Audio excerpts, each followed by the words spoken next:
কৃষি সম্প্রসারণ অধিদপ্তরের একটি উল্লেখযোগ্য উইং হচ্ছে হর্টিকালচার।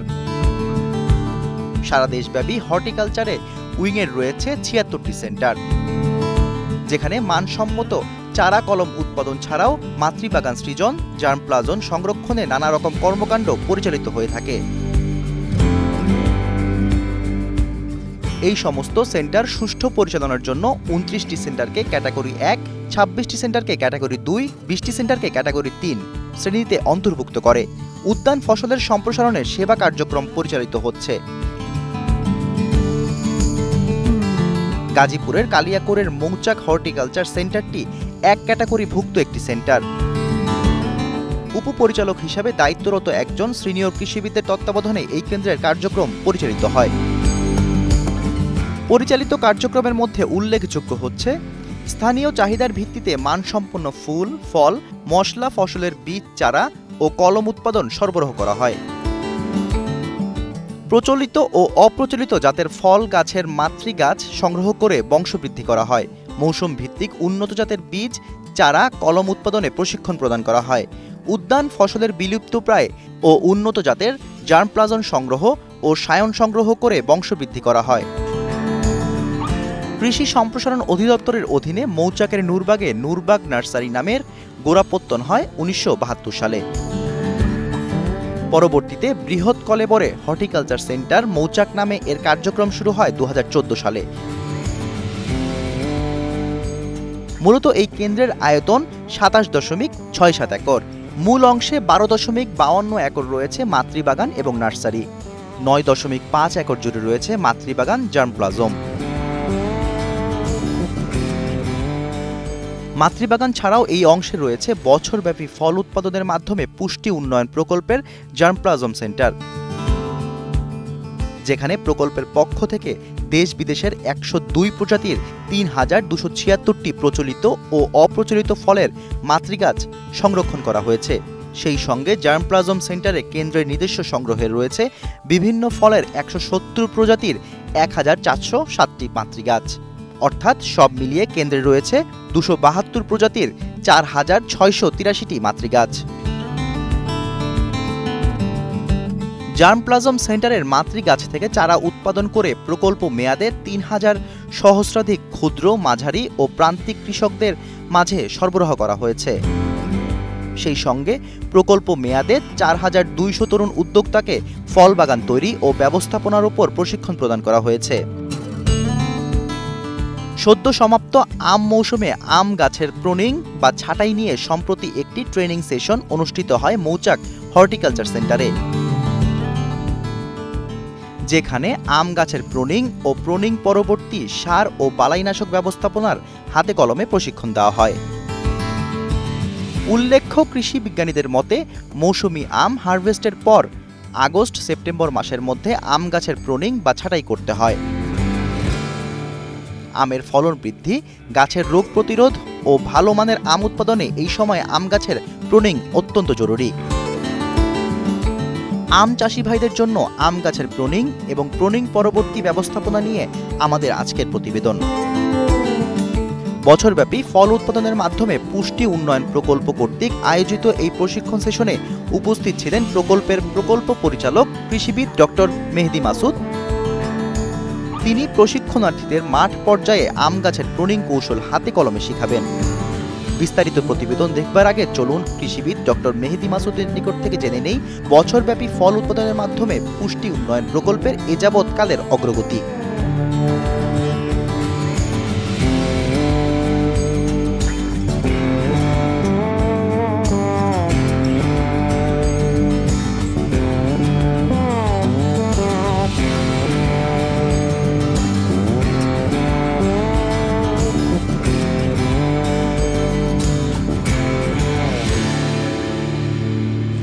আচ্ছা, আমরা একটা আম গাছে পরবর্তী সিজনে যেন ভালো আম হয় এবং সব ডালে ঠিকমতো আম ধরে, সেই জন্য এই গাছটা প্রুনিং কীভাবে করতে হয় সেটা শেখাবো। এ পাশে যে গাছগুলো আছে দেখেন প্রুনিং করা, এগুলো হচ্ছে এখান থেকে সায়ন নিয়ে আমরা চারা কলম বেশি তৈরি করব। এই জন্য এইগুলো কিন্তু ফলের জন্য প্রুনিং না, এগুলো দেখছেন কি জন্য? এটা চারার জন্য। এগুলো এখান থেকে ডাল নিয়ে আমরা কেটে চারার উপরে লাগিয়ে দেবো। অর্থাৎ এইগুলো হচ্ছে আমরা প্রোডাকশানের জন্য প্রুনিং। এটা আমের প্রোডাকশান না, এটা হচ্ছে চারা কলমের প্রোডাকশানের জন্য প্রুনিং। দেখছেন এটা?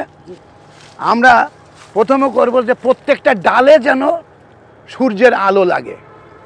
কি করব? প্রত্যেকটা ডালে সূর্যের আলো লাগে। তাহলে সূর্যের আলো পড়ছে না এমন ডাল কোনগুলো আছে?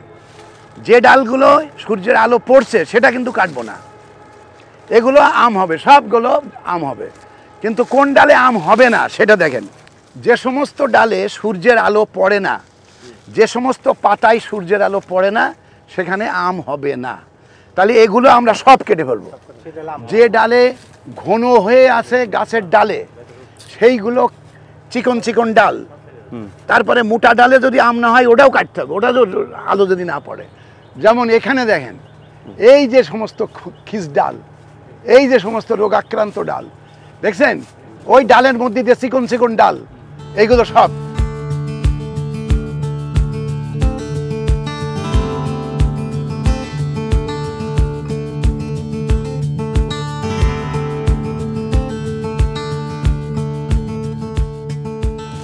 আম গাছের প্রুনিং না করলে ওই গাছে ফল ভালো হয় না। কারণ প্রুনিং বা ডাল কাটা এটা আম গাছের একটা ব্যবস্থাপনা, যে ব্যবস্থাপনা করলে প্রত্যেকটা ডালে যেন আম হয়।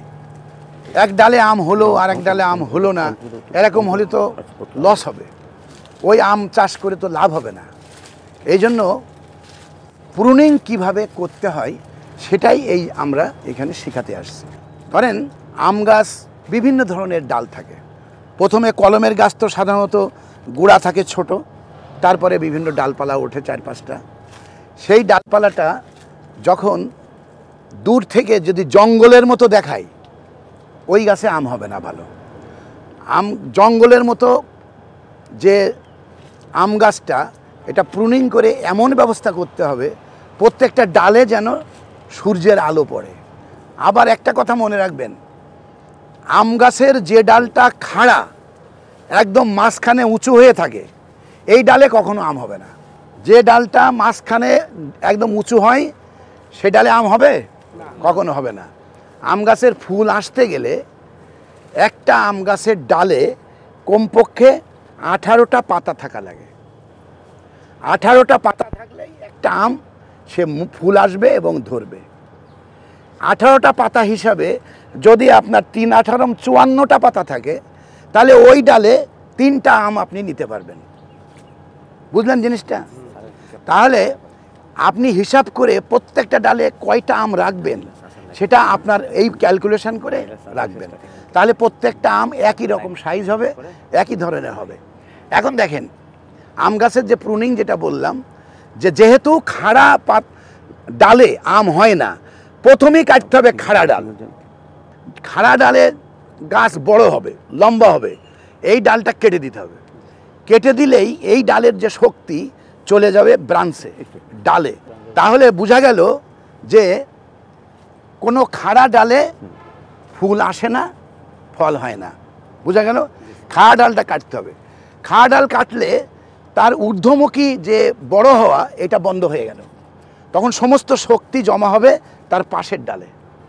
তখন ডালের পাতাগুলো ভারী হবে খাদ্য শোষণ করে, এবং ডালগুলো নুইয়ে পড়বে। বোঝা গেল? তাহলে প্রথমে কাটতে হবে খাড়া ডালগুলো, এরবার পরে কাটতে হবে আম গাছের ডালে যেন সূর্য আলো পড়ে।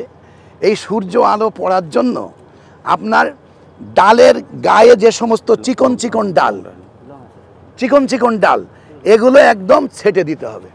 যেমন আমরা গোপদাড়ি কাটি না, গোপদাড়ি কী জন্য কাটি? পরিষ্কার পরিচ্ছন্ন থাকার জন্য।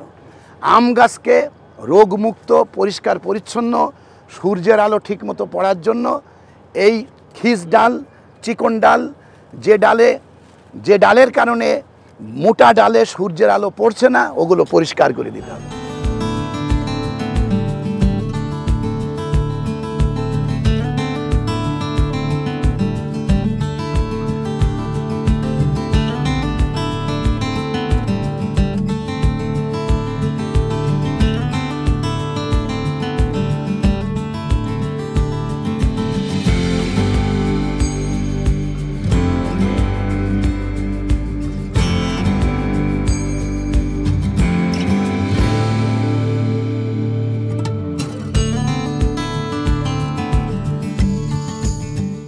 আমরা প্রুনিং দেখলাম, এরপরে কিভাবে আম গাছে সার দিতে হয় সেই বিষয়গুলো আমরা এখন দেখব।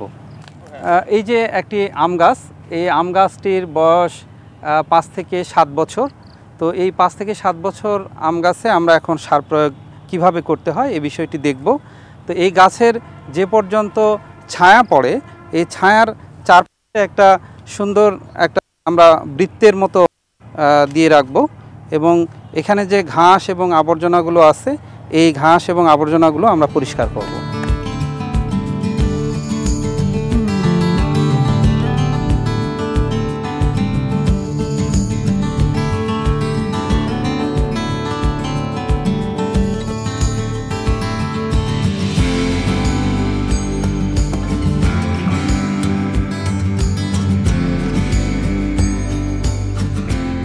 গাছের চারপাশে পরিষ্কার করলাম। পরিষ্কারের পরে আমরা চারিদিকে সুন্দর ড্রেন তৈরি করলাম, এবং এই ড্রেনে যে মাটিগুলো উঠানো হয়েছে সে মাটিগুলো পাশে আমরা রেখে দিলাম। এরপরে এই ড্রেনে আমরা এখন বিভিন্ন ধরনের রাসায়নিক এবং জৈব সার এখানে আমরা প্রয়োগ করব। যেহেতু এই গাছটির বয়স প্রায় 7 বছর, এই গাছে আমাদের 30 থেকে 35 কেজি পরিমাণে জৈব সার দিতে হবে। আমাদের 800 থেকে 850 গ্রামের মতো ইউরিয়া সার দিতে হবে। আমাদের 600 গ্রামের মতো আমাদের টিএসপি সার দিতে হবে। 350 থেকে 400 গ্রামের মতো এমওপি সার প্রয়োগ করব, এবং 350 গ্রামের মতো আমাদের জিপসাম মিক্স করে দিব। পাশাপাশি আমাদের মাইক্রোনিউট্রিয়েন্ট অত্যন্ত গুরুত্বপূর্ণ, বিশেষ করে বোরন এবং দস্তা, এই দুইটা। এই গাছে আমাদের 30 গ্রামের মতো বোরন, 50 গ্রামের মতো দস্তা সার আমাদের প্রয়োগ করতে হবে।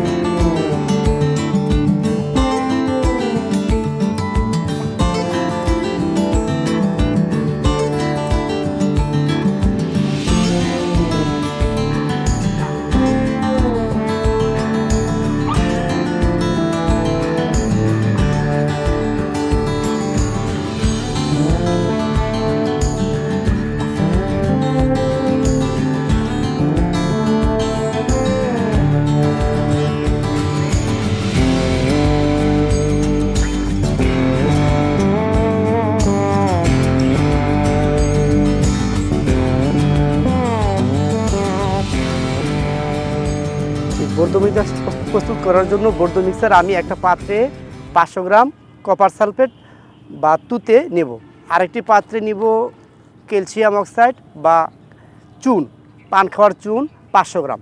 নেওয়ার পরে আমরা দুটি প্লাস্টিকের বালতিতে যে পরিমাণ পানি নিয়েছি, একটি বালতিতে 25 লিটার পানি, আরেকটি বালতিতে 25 লিটার পানি।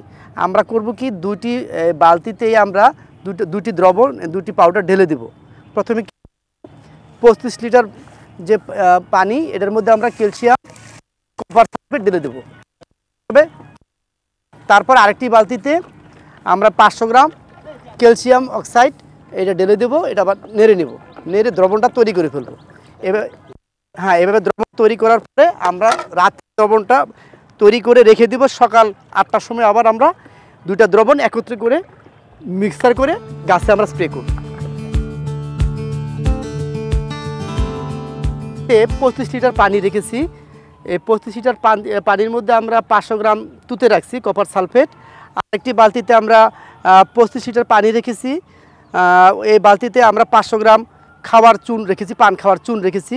দুইটা পানিতেই দুইটা আলাদা আলাদাভাবে দ্রবণ তৈরি হবে। দুইটা দ্রবণ আমরা রাত্রিবেলা, গতকাল রাত্রে আমরা ভিজিয়েছিলাম। এখন দুইটা দ্রবণই আমরা একটা পাত্রের মধ্যে মিশাবো। মিশানোর পরে যে দ্রবণটা তৈরি হবে সেটা হলো বর্ধ মিক্সচার, যেটা ছত্রাক কপার জাতীয় ছত্রাকনাশক। গাছে স্প্রে করলে বিভিন্ন ধরনের ছত্রাকের আক্রমণ থেকে রক্ষা পাওয়া যায়। বিশেষ করে এটা পরীক্ষা করার জন্য সঠিক মিশ্রণ হয়েছে কিনা আমরা একটা স্টেইনলেস দিয়ে ডুবিয়ে 2 থেকে 3 মিনিট দেখব। দেখা যদি কোনো রকমের মরিচা না, তাহলে আমরা বুঝতে পারবো যে দ্রবণটা সঠিক অনুপাতে মিশ্রণ হয়েছে। তাহলে আমরা এখন শুরু করি।